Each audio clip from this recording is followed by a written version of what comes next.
Today I'm talking about strength and really what are the main principles that all strong people have in common. Okay, so number one, all strong people have some kind of a training plan and they log their training. So there's all different kinds of styles out there. You can have linear periodization, block periodization, wave cycles. Typically, I think like the most basic, simplest ones that have been tried and tested and proven over decades and decades, those are the ones that I would look to and I would start off with, but some kind of a plan. So you don't want to be just going in there doing whatever you feel like on any given day. Number two, strong people focus on big bang for your buck movements. So if you're a power lifter, it's bench, squat, deadlift. If you're just an athlete or just wanting to look be strong in general, probably add the overhead press in there. Olympic lifters, obviously, it's just a snatch and the clean and jerk, and they use squats to supplement that. But you don't want to major in the minor, so you want to focus on the big bang for your buck movements that you're going to get the most out of. Now, I'm not saying that rehab exercises and external rotator, I do those all the time, and they are important. They have a place, but 80% of your focus should be on the big compound movement. Number three, strong people rarely go to failure, if ever. And that's because they have a plan. They're focused on lifting a certain amount of reps for a certain amount of sets in a certain intensity range for that day. And that's all planned out so they can slowly progress, take 3 steps forward, 1 step back, 3 steps forward as time goes on. You want to spend your time in the gym building strength, not testing it. You might be able to just go as heavy as you can for a week or 2 weeks or 3 weeks, but eventually the wheels start to fall off, injuries start to persist and come up. Number four, and this kind of goes with not going to failure, is really strong people practice perfect form. They're very focused on how they do the movement, not just on what movements they're doing and for how many reps and how many sets. And when you practice perfect form and you leave a rep or two in the tank, you end up getting a lot stronger over the long haul because you don't have to deal with injuries and overtraining and fatigue as much. Number five, strong people, typically their reps are somewhere between the 1 and 8 range.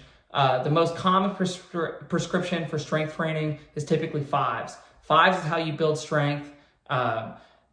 Triples and doubles is how you kind of like realize that strength and turn it in to a more explosive strength. And 8s would be more on you're trying to build a little bit more muscle mass. Now, you could spend time obviously people do some singles here and there, and maybe they do sets of 10s or 12s at some point, but I'd say 80% of what you should focus on, somewhere into 1 to 8 rep range. And typically, your total volume, so sets times reps, is gonna be somewhere around 15 to 25 reps in a given exercise for a given workout.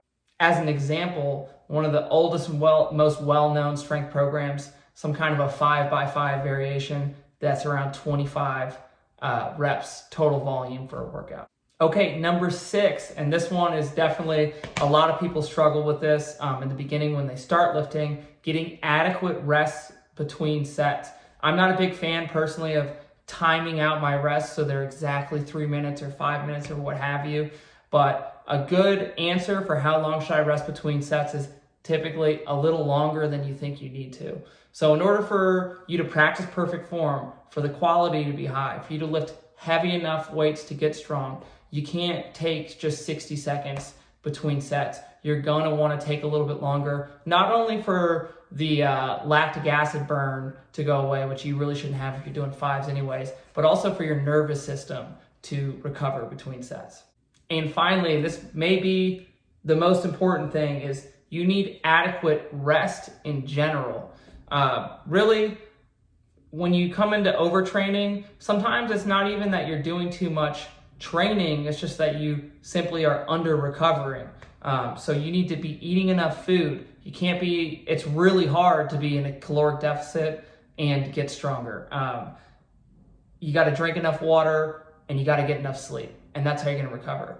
And with that too, keep the goal. So if your goal is to get stronger, focus on getting stronger. If you're trying to get stronger in your deadlift and your press and your squat and your bench, and you're trying to run a marathon, and you're trying to become a professional ultimate frisbee player, I mean, you're just pulling your body in too many different directions. So keep the goal the goal. I hope that helps. Those are some key principles that if you look at, all strong people abide to. Also, I'd really appreciate if you hit the like and subscribe button, and please leave a comment below letting me know what you thought of the video. And also, if you have any questions that you'd like me to cover in a video coming up.